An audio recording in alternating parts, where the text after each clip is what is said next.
সরকার পতনের এক দফা দাবি ছিল বিএনপির। ছাত্র জনতার গণ অভ্যুত্থানে আওয়ামী লীগ সরকার ক্ষমতাচ্যুত হওয়ার পর সেই দাবি পূরণ হয়েছে। কারাগার থেকে মুক্তি পাচ্ছে নেতাকর্মীরা, সমাবেশ সহ কর্মসূচি করতে লাগছে না অনুমতি। ছাত্র জনতার গণ অভ্যুত্থানে গঠিত অন্তর্বর্তী সরকার পরিস্থিতি নিয়ন্ত্রণে কাজ করছে। সামনে জাতীয় নির্বাচনের রোডম্যাপ ঘোষণা হবে। এমন অবস্থায় দেশের প্রধান রাজনৈতিক দল বিএনপির দল গোছানোর দিকে নজর দিচ্ছে বেশি। পাশাপাশি এই সময় নিজস্ব কর্মসূচি নিয়ে মাঠে থাকবে দলটি। বন্যা সহ বিভিন্ন সমস্যায় জনগণের পাশে থেকে জনসমর্থন বাড়াতে চাইছেন বিএনপি। তৃণমূলে বিভেদ বিভক্তি থাকলেও সেটা দূর করার চেষ্টা করবেন নেতারা। বিএনপির ভবিষ্যৎ কর্মপরিকল্পনা নিয়ে দলটির ৩ জন শীর্ষ নেতা এবং ৫ জন তৃণমূল কর্মীর সঙ্গে কথা হয় একটি সংবাদ মাধ্যমের। তারা বলেন, বিএনপির এখন দল গোছানোর কাজে মনোনিবেশ করতে চায়। অন্তর্বর্তীকালীন সরকার গঠনের পর বিভিন্ন স্থানে দলের নেতাকর্মীদের অসভ্য আচরণ দেখা যাচ্ছে। কেউ কেউ সংগঠনের শৃঙ্খলাপন্থী কাজে জড়িত হচ্ছেন। দলীয় হাইকমান্ড এমন সব নেতাকর্মীদের কঠোর নজরে রেখেছেন। তাদের বিরুদ্ধে ব্যবস্থা নেওয়ার বার্তা দেওয়া হয়েছে। যেখানে দ্বন্দ্ব ও কোন্দল দেখা দিবে সেখানে শৃঙ্খলা ও ঐক্য ফেরাতে কঠোর পদক্ষেপ গ্রহণ করবে দলটি। ইতোমধ্যেই সেই কাজ শুরু করেছেন নেতারা।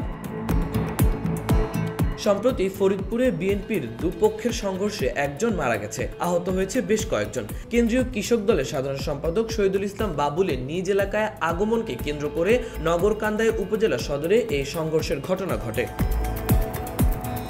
এতে বাধা সৃষ্টি করার জন্য বিএনপির কেন্দ্রীয় সাংগঠনিক সম্পাদক শামা ওবায়েদ ও বাবুলের সমর্থকদের মধ্যে দফায় দফায় সংঘর্ষ হয়। এই ঘটনায় শামা ওবায়েদ ও বাবুলের পদ স্থগিত করে বিএনপি। এছাড়া দখলবাজি এবং চাঁদাবাজির অভিযোগে অঙ্গ সহযোগী সংগঠনের বেশ কয়েকজন নেতাকেও বহিষ্কার করা হয়েছে বলে সূত্রে জানা গেছে।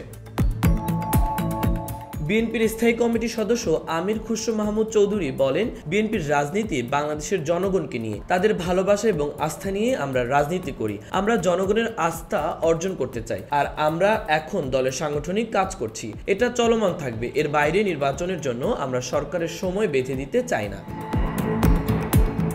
স্থায়ী কমিটির সদস্য বেগম সেলিমা রহমান বলেন, আমরা দলের রাজনীতি এবং সাংগঠনিক কাজ চালিয়ে যাব। পাশাপাশি নিজস্ব কর্মসূচি নিয়ে মাঠে থাকব এবং বর্ণার্থদের সহযোগিতা করছি এবং এটা চলমান থাকবে। আর দেশে গণতন্ত্র প্রতিষ্ঠার জন্য আমরা রোডম্যাপের কথা বলছি। দেশের স্বাধীনতা রক্ষায় আমরা অন্তর্বর্তীকালীন সরকারকে সহযোগিতা করব, কারণ ঐক্যবদ্ধ থাকাই আমাদের মূল প্রয়াস। বিএনপির সিনিয়র যুগ্ম মহাসচিব রুহুল কবির রিজভী বলেন, আমরা এখন দল গোছানোর কাজ করব। আমরা নির্বিঘ্নে যাতে কাজ করতে পারি এবং মুক্তভাবে শ্বাস নিতে পারি, সেটাই আমাদের প্রচেষ্টা থাকবে।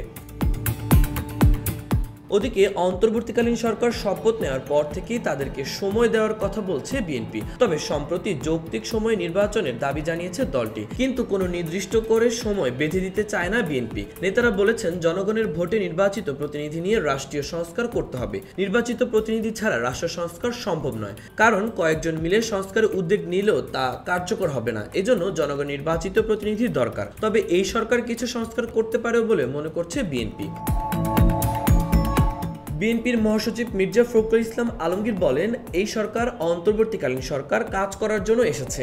সেই কাজ করার সুযোগ তাদেরকে দিতে হবে। এজন্য যৌক্তিক সময় তাদেরকে দিতে হবে। সেটা অবশ্যই একটা যৌক্তিক সময়ের পর্যন্ত হতে হবে। জনগণের সরকার প্রতিষ্ঠার জন্য সেই যৌক্তিক সময়ের মধ্যে অবশ্যই একটা নির্বাচন দিতে হবে।